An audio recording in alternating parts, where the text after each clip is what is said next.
Hola a todos. Bueno, en primer lugar, saludos, soy Silvia Morote. He estado durante estas últimas semanas siendo vuestra tutora para parte del módulo 2. He hecho una pequeña grabación simplemente para comunicarme un poco más directamente con vosotros. En primer lugar, felicidades a todos. Sé lo que significa hacer un curso de este tipo estando en terreno. Sé que es un esfuerzo importante, son muchas cosas que leer, muchas cosas que discutir, mucho que pensar. A veces este módulo puede resultar incluso un poquito repetitivo, es como venga, ¿no? Todo el rato los mismos conceptos. Sin embargo, yo creo que finalmente, hasta el punto donde estamos, hasta el checklist y el cuestionario de cosas a evaluar en una evaluación sanitaria rápida, completamente aplicadas al caso de SIDIM, creo que en general todo el grupo lo habéis conseguido asumir muy bien y tenéis los conocimientos adquiridos para seguir adelante. Entonces, bueno, bienvenidos de nuevo. Supongo que habréis descansado un poquito de las últimas brigadas y vamos a empezar la última parte del módulo 2 y el módulo 3 y 4 para finalizar el curso.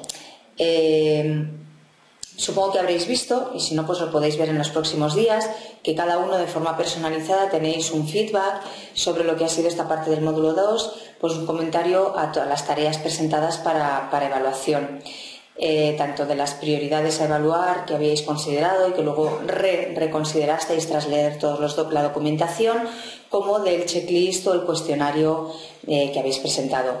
Veréis que hay, que en general todos los trabajos son muy positivos, algunos con más comentarios.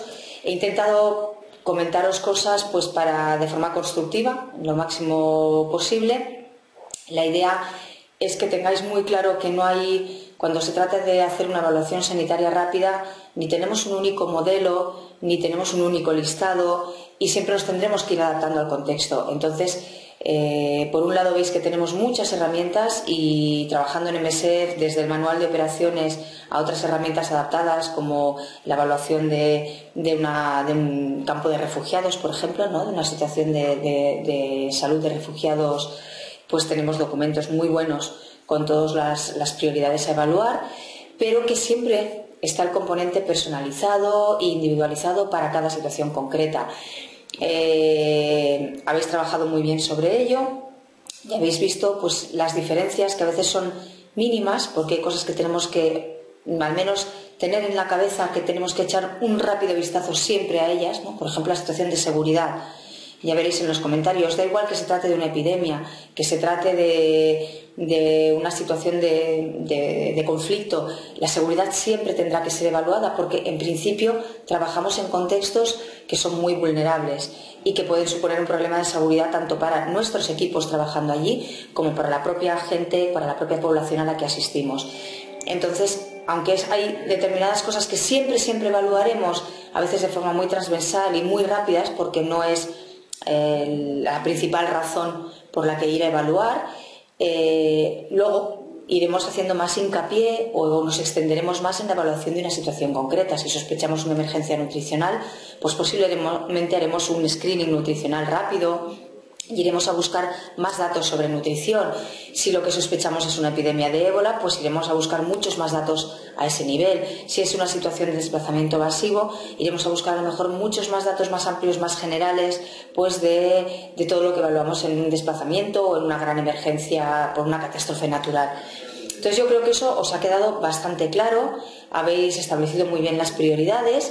Y ya veréis eso, ¿no? Que en los pequeños comentarios que tenéis a cada tarea, simplemente hago resaltar algunas cosas que a veces no tenemos en cuenta y que son importantes. Y que en el trabajo día a día de MSF, quizás durante mucho tiempo ni siquiera en MSF se les dio importancia, y a medida que se ha ido trabajando y que hemos tenido que enfrentarnos a diferentes situaciones, le hemos ido dando mayor importancia. Por ejemplo, el tema de salud mental. Es cierto que en Colombia, en los proyectos, por suerte, el punto de vista de salud mental se ha ido desarrollando con los años muchísimo y yo creo que nadie lo olvida. Pero a veces lo olvidamos en las emergencias, en las grandes catástrofes, en los desastres naturales o en una emergencia nutricional. Y siempre hay que evaluar el componente de salud mental, que va muy ligado también a evaluar toda la base social y la base cultural de la población a la que estamos atendiendo para determinar si puede haber un problema ahí y necesitaremos una actuación o no a nivel de salud mental. Y de salud mental no hablo solamente de hablar pues de los problemas más clínicos, sino también de una orientación de salud mental pues más en el área psicosocial, en el área grupal, etcétera. Ya os digo, los detalles los tendréis en el feedback personal que podéis leer cada uno, pero esto a grosso modo, pues bueno, creo que habéis hecho un muy buen trabajo con el tema de prioridades. En el último trabajito, en las tareas de checklist y de formulario o cuestionario para utilizar en una evaluación sanitaria rápida, en el feedback creo que os quedará claro a cada grupo, porque cada grupo hicisteis una opción un poquito diferente. Creo que fue una pena el no tener más tiempo para poder comentar entre los grupos, es decir, en el foro fuisteis colgando el trabajo grupal, hubo una discusión dentro de vuestros grupos, colgasteis el trabajo grupal, pero me faltó, y supongo que os faltó tiempo y eso pues espero que en otras ocasiones lo podamos hacer mejor, para comentar los trabajos de otros grupos, de otros compañeros, porque fueron muy diferentes. Y en el checklist, por ejemplo, se vio muy claramente. Unos os orientasteis más a hacer un checklist, a hacer un listado de cosas a evaluar que rápidamente pues podíais ir tachando, ¿no? En el papel, ir con un papel que puede ser una simple hoja y decir, bueno, pues tengo que ver la situación de seguridad, lo he visto, lo tacho, y en mi cuaderno voy a anotar lo que he hablado en las entrevistas, que además puede ser en diferentes hojas porque son diferentes entrevistas, pero en mi checklist ya digo que he valorado esa situación, ¿no? O que he valorado todas las tablas de morbilidad y de mortalidad, y sin embargo la información la tengo en otro lado, ¿no? Porque he conseguido una copia, simplemente una fotocopia de las estadísticas, y en mi checklist voy marcando. Entonces, algunos de los grupos hicisteis un checklist muy bien elaborado, incluso con un formato pues de exactamente el tipo de información, con la persona que se encargaba de recopilar esa información dentro de la gente que participaba en la evaluación sanitaria rápida, de quién, o sea, las fuentes de información de las que se obtenía esa información concreta, y un cuadradito para poner simplemente una cruz, ¿no? Como hemos conseguido esa información. Otros lo hacíais de forma más simplificada, pero el tema es que toda la información estuviera ahí y que no se nos escapara nada. Otros grupos optasteis más por intentar preparar un cuestionario, es decir, un formulario donde poner la información. Ahí tengo que decir que esos formularios son muy útiles para poner toda la información sintetizada, para tenerla toda junta a la hora de preparar un informe, para que al final del día poder poner ahí todo simplificado de todo lo que hemos ido recogiendo en las notas de entrevistas con personas claves, en las visitas a los campos, a los centros, a todo, en la recopilación de estadísticas.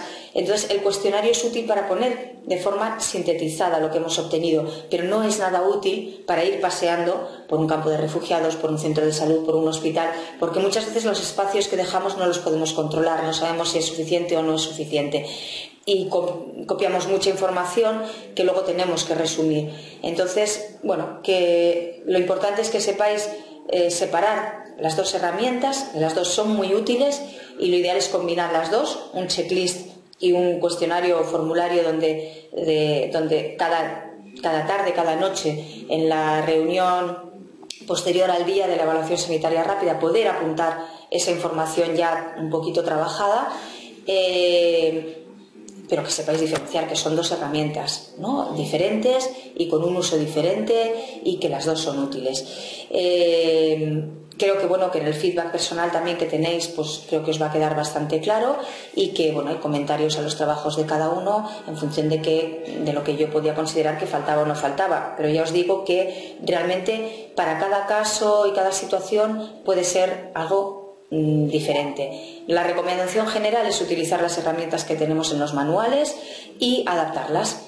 Coger y decir, bueno, pues aquí en esta situación concreta, por la información que tengo previa a ir a hacer la evaluación sanitaria rápida, creo que tengo que incluir estos 3 puntos en el checklist. Los introduzco. ¿De acuerdo? Creo que habéis hecho un fantástico trabajo y que podemos pasar a la siguiente etapa. La siguiente etapa ahora ya va a ser cómo recolectar esa información, cuáles son las fuentes fiables, cuáles no lo son, acabar de concretar un poquito eso y realmente irnos a evaluar, ¿no? Vamos a hacer una evaluación. sanitaria rápida en SIDIM. El próximo trabajo creo que es uno de los más interesantes de todo el módulo. No se trata de que cuando veáis pues, el informe de la evaluación sanitaria rápida que hace el equipo que va a SIDIM, el equipo teórico que va a SIDIM, elabora todo un informe con los datos principales. No se trata de que volváis a hacer un informe. Lo digo porque en otros cursos ha pasado que la gente trabaja muchísimo y lo que vuelve es a escribir otro informe. No, se trata de que sepáis detectar en el informe que se os presenta cuáles son los problemas clave, ¿no? Cuáles son los datos claves de cada parte que tenemos que considerar para tener una imagen de la situación. Es decir, imaginaos que vosotros sois un equipo de capital, por ejemplo, o de terreno, que recibís ese informe, pues cuáles son los datos clave y cuál es la información que falta, ¿no? Cuál es la información que necesitaría ir pues, un poco más allá, ¿no? Pues, por ejemplo, que tengáis una información vacunal incompleta, que decís, bueno, es que esto, ¿qué significa? ¿Que no está la información obtenible o que no la hay registrada? Pues a lo mejor tendríamos que hacer un esfuerzo para buscar esto. Pues esos son los tipos de comentarios que queremos obtener en el siguiente trabajo, no que volváis a reescribir un informe. Y que tengamos muy claro que la información que obtenemos en esa evaluación sanitaria rápida, esa información que está en ese informe, nos tiene que servir para fabricar los indicadores que nos llevarán a decidir si MSF interviene o no interviene. Es decir, tenemos en ese informe los datos clave para saber si es una emergencia nutricional o no. ¿Tenemos en ese informe los datos clave para saber si la mortalidad nos está hablando realmente de que es una situación de emergencia o no? ¿Tenemos la información necesaria para saber? Bueno, pues un poquito ese es lo que queremos obtener con la parte final de este módulo 2, que es vamos a planificar, ¿no? Vamos a evaluar, vamos a ir a SIDIM a evaluar y hemos evaluado qué hemos obtenido de esa evaluación. Bueno, solo deciros que ha sido un placer, que muchísimas gracias por estar ahí, por trabajar así y que ánimo, aún nos queda una semanita por delante y sobre todo aprovechad la experiencia de otros compañeros, discutid entre vosotros. No hay una sola respuesta a nada, yo creo que la idea es sobre todo discutir y llegar a algo común y si podéis y tenéis tiempo es súper interesante el poder revisar los trabajos de otros grupos. Cuando uno se crea en su grupito, pues va la discusión siempre en una línea y llegáis a unos acuerdos, pero a veces se focaliza mucho en una línea. No es fácil, tal como está diseñado el curso y los tiempos que tenemos, pues para poder establecer un feedback continuo con los tutores para deciros, hey, acordaos de... Entonces, si podéis tener tiempo al final de leer los trabajos de otros compañeros, a lo mejor pues podéis abrir los ojos en otras vías de discusión o de visión de ese mismo informe o de ese mismo trabajo que vais a realizar. Entonces, bueno, pensad que a veces Colombia queda muy lejos de SIDIM, ¿no? Las situaciones pueden ser muy diferentes, pero en algunas cosas son muy similares y que nunca se sabe, que igual dentro de unos años estáis evaluando una situación de emergencia en África pues en unas condiciones muy parecidas con grandes desplazamientos masivos. Adelante, espero que lo disfrutéis. Chao.